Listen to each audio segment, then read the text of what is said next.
నమస్తే సనాతన ధర్మం ప్రేక్షకులకి స్వాగతం. మనతో పాటు ఒక ప్రత్యేక అతిథి ఉన్నారు. వారందరికీ సుపరిచితులే. వారు వచ్చేసి ఆధ్యాత్మికవేత్త, అలాగే విద్యావేత్త, డాక్టర్ ప్రొఫెసర్ ముల్లపూడి సత్యనారాయణమూర్తి గారు ఉన్నారు. వారితో మాట్లాడదాం. గురుగారు నమస్కారం. నమస్కారం శర్వాణి మేడం గారు. గురుగారు, జనరల్ గా చాలా మంది మంత్రాలు జపిస్తూ ఉంటారు. చాలా మంది గురువు లేకుండా మంత్రాలు ఏవేవో చేస్తారు. అంటే ఏదైనా మంత్రం సిద్ధించాలన్నా లేదా తంత్రం సిద్ధించాలన్నా ఒక గురువు కావాలి అంటుంటారు. ఇప్పుడు మార్కెట్ లో మీరు చూసుకుంటే చాలా మంది గురువులు వచ్చేస్తున్నారు. మేము చెప్తాం అని మంత్రాలు చాలా మంది వచ్చేస్తారు. కాబట్టి ఎటువంటి గురువుని సంప్రదించాలి ఒక మంత్రం సిద్ధించాలన్నా లేదా తంత్రం ఏదైనా దాని గురించి మనం మాట్లాడతాము. ఎలా అసలు తంత్రం ఎలా సిద్ధిస్తుంది, ఏ గురువుని సంప్రదిస్తే బాగుంటుంది? తప్పకుండా. గురు బ్రహ్మ గురు విష్ణు గురుదేవో మహేశ్వర గురు సాక్షాత్ పరబ్రహ్మ తస్మై శ్రీ గురవే నమః. దీన్నే గురురేవ పరమబ్రహ్మ తస్మై శ్రీ గురవే నమః అని కూడా అంటాం అన్నమాట. అంటే మనకి గురువు అనేటటువంటి స్వరూపము బ్రహ్మ విష్ణు మహేశ్వరుడు ఈ ముగ్గురితో సమానం అన్నమాట, సాక్షాత్తు.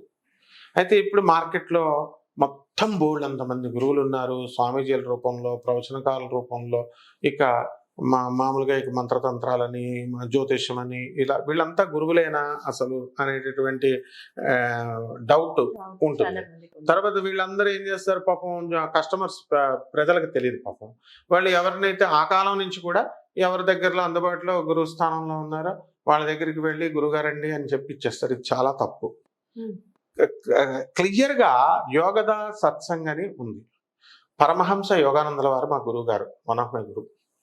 ఆయన క్లియర్గా ఇచ్చారు. ఒక యోగి ఆత్మకథ అని ఒక పుస్తకం ప్రపంచవ్యాప్తంగా అందరికీ తెలుసు. ఆయన ఏం చేస్తారంటే గొప్ప యోగి. ఆదిశంకరాచార్యులు వారు కూడా చెప్తారు ఏమని, కాషాయ బట్టలు కట్టినంత మాత్రాన గురువైపోడు, పొట్టకూటి కోసం కట్టారు అని. మరి పరమహంస యోగానందుల వారు, రామకృష్ణ పరమహంసుల వారు, ఆదిశంకరులు, రమణ మహర్షుల వారు, ప్రభాత్ రంజన్ సర్కార్, ఆనందమూర్తి గారు, వీళ్ళంతా గాణగాపురం దత్తాత్రేయ స్వామి వారు అంటే నృసింహ సరస్వతి స్వాముల వారు, వీళ్ళందరూ మనకి చెప్పారు, గైడ్ లైన్స్ ఇచ్చారు. ఏ విధంగా ఒక చీఫ్ మినిస్టర్ ఎలాగైతే గవర్నమెంట్ ఫారం చేసినప్పుడు ఒక రేషన్ కార్డు ఇవ్వండి అని అన్నప్పుడు గైడ్ లైన్స్ ఇస్తారు.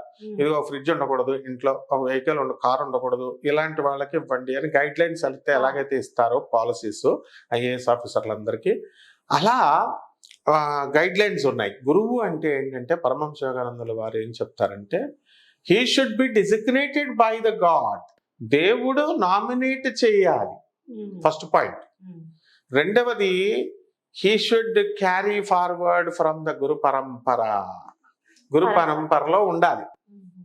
గురు పరంపరలో ఉంటే ఆ సిస్టమ్ ఆఫ్ గురు మండల వ్యవస్థ ఏం చేస్తుందంటే, వాళ్ళ నుంచి ఇప్పుడు మనము ఏదైనా మనం ఒకళ్ళకి మంత్రం ఇచ్చామనుకోండి, లేకపోతే ఒక తంత్రం చేసామనుకోండి, అప్పుడు ఏమవుతుంది, ఆ గురు మండల సిస్టమ్ విడుదల చేస్తుంది, శక్తి విడుదల చేసి ఈ మంత్రం సఫలమయ్యేటట్లు, మంత్రం సిద్ధించేటట్లు చేస్తుంది.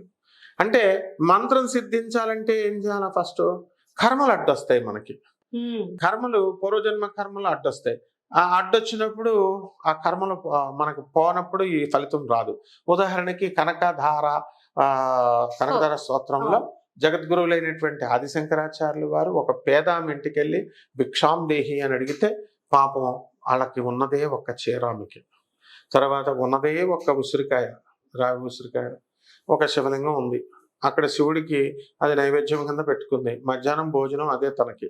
ఫోన్లే పాపం దాచుకుంటే ఈ చిన్న పిల్లగాడు జగద్గురు ఆదిశంకరాచార్యుల వారు వచ్చి భిక్షాం దేహి అంటే, అప్పుడు ఆమె ఏమనుకుంటది, ఇంత చిన్న యోగి వచ్చాడు పాపం, ఇతను నిజమైన సాధువు ఏం చేస్తాడంటే ఒక్కసారే భిక్ష అడగాలి, రెండో ఇంటికి వెళ్ళి భిక్ష అడగడు. ఇక్కడ ఇస్తే తీసుకుని తింటాడు, లేకపోతే పాపం పసుతో ఉంటాడు. ఈ అబ్బాయి పసుతో ఉంటాడు. మనము అందువల్ల త్యాగం, మెయిన్ త్యాగం కావాలి. అందువల్ల తన కోసం ఫుడ్ దాచుకున్నటువంటిది, తనకి ఫుడ్ లేదు, మర్నాడు వరకు ఫుడ్ ఉండదు. అందుకని ఆ ఉసిరికాయ తెచ్చేసి తన తిండిని త్యాగం చేసి ఈయనకి ఇచ్చేస్తుంది. ఈయనకి ఇచ్చేయగానే చూస్తాడు ఆదిశంకరాచార్యుల వారు, ఇదేంటి ఇంత పేదరికంలో ఉందా అని చూసి వెంటనే లక్ష్మీదేవిని భూలక్ష్మి అంటూ ఆమెని ప్రార్థిస్తాడు, కనకదార స్తోత్రం. అప్పుడు లక్ష్మీదేవి దడదడ వెంటనే బంగారపు ఉసిరికాయలు కురిపిస్తుంది. ఆ బంగారపు ఉసిరికాయలు ఇప్పుడు కూడా కాలడి అనే గ్రామంలో ఉన్నాయి. మొత్తం అందరూ వెళ్ళొచ్చు, వాళ్ళ ఇంటికి వెళ్ళొచ్చు. ఆ వంశస్థులు సంవత్సరానికి ఒక్కసారి ఆ ఉసిరికాయలు బయటకు తీసి అక్కడ హోమం చేసి, జగద్గురు ఆదిశంకరాచార్యుల వారి హోమం చేసి ఆ ఉసిరికాయల్ని ప్రజలందరికీ చూపిస్తారు. అందువలన ఇది జరిగిన స్టోరీ, ఇది హిస్టరీ, అంతేగాని ఏదో పెట్టకథ కాదు. కాబట్టి ఇక్కడ ఏం చేశారంటే, అప్పుడు లక్ష్మీదేవి ఏం చేస్తుందంటే, ఆదిశంకర ఈయనకంత పుణ్య సంస్కారం లేదు, ఈమెకి గత జన్మలో పాపాలు చేసింది, అందుకని నేను ఇవ్వకూడదు నాయన అంటుంది.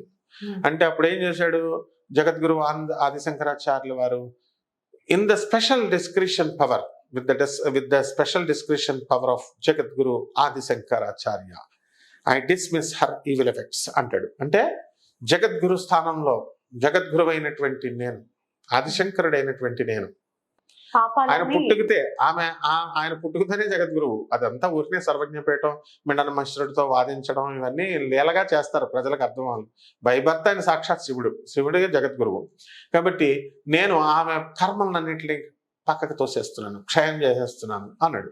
డిస్మిస్ చేస్తాడు. అంతే, డిస్మిస్ అయిపోయినాయి. బ్యాంక్ అకౌంట్ ఇలా కుట్టగానే, శివుడు అంటే ఎవరు? మేనేజర్.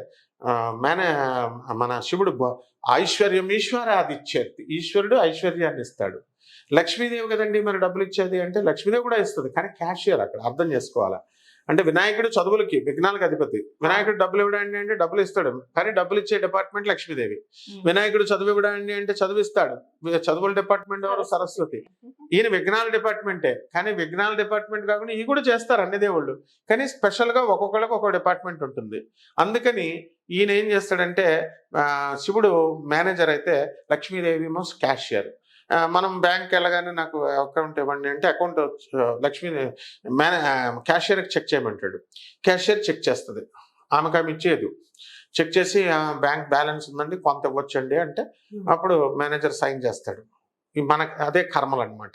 కర్మలు క్షయమైపోయినప్పుడు మనకి బ్యాంక్ బ్యాలెన్స్ కనబడుతుంది. కర్మలు మనకు ఉన్నప్పుడు మైనస్ అకౌంట్లో ఉంటుంది.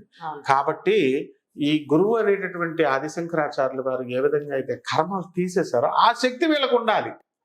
మార్కెట్లో ఉండే గురువులకి ఎవరైతే కోతలు కోసేసుకుంటూ ఉంటారో, ఎవరిష్టం వచ్చినట్టు వాళ్ళు శంబాలానగరం వెళ్ళిపోయాను, పార్వతీ శివపార్వతుల భోజనం పెట్టేశారు చెప్పుకోనండి, ఏమో తప్పు ఏమి ఉంది, నేను ఎన్ని వేల మంది మంత్రాలకి ఇంతమందికి ఇచ్చేసాను, నేను తంత్రాలు చేసేసాను అంటారు.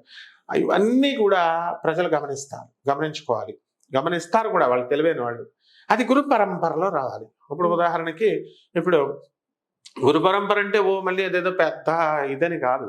మన గురువులే మనకి సశాస్త్రీయమైనటువంటి గురువులకి అటాచ్ అయ్యి సశాస్త్రీయంగా మనం ఉన్నప్పుడు ఆ గురుకృప ఉన్న గురువు వాక్కు తెలిసిపోతుంది అనమాట. గురు పరంపర నుంచి వచ్చిన వాళ్ళ వాక్కు తెలిసిపోద్ది. మామూలు వాళ్ళకి వాళ్ళు చెప్పేటటువంటి విధానంలో కానీ అట్రాక్షన్ ఉండదు, వాళ్ళు చెప్పే పద్ధతి కానీ లేకపోతే ఆ వాక్ సిద్ధి కానీ ఇవన్నీ ఉండవు. కాబట్టి ఇది గురుమండల వ్యవస్థ నుంచి వస్తుంది. దాన్ని బట్టి మనం గురువుని అర్థం చేసుకోవాలి. ఎవరన్నా సెలెక్ట్ చేసుకోవచ్చు, ఎవరెవరితో అన్నా మనం మంత్రాలు తీసుకోవచ్చు, ఇవన్నీ చేయొచ్చు.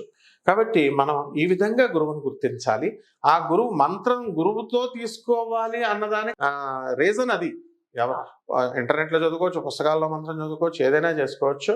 కానీ ఎందుకు గురువు ద్వారా తెలుసుకోవాలంటే ఆయన బ్యాక్గ్రౌండ్, ఆయనకు వెనుకున్నటువంటి గురు పరంపర నుంచి మనకి ఈ యొక్క సిద్ధి కలుగు. ఒక గురువుని ఎంచుకున్నప్పుడు సరైన గురువుని ఎంచుకోవడం చాలా మంచిది అంటారు. మంత్రం తీసుకోవడం 100% కదమ్మా. ధన్యవాదాలు. ధన్యవాదాలమ్మా.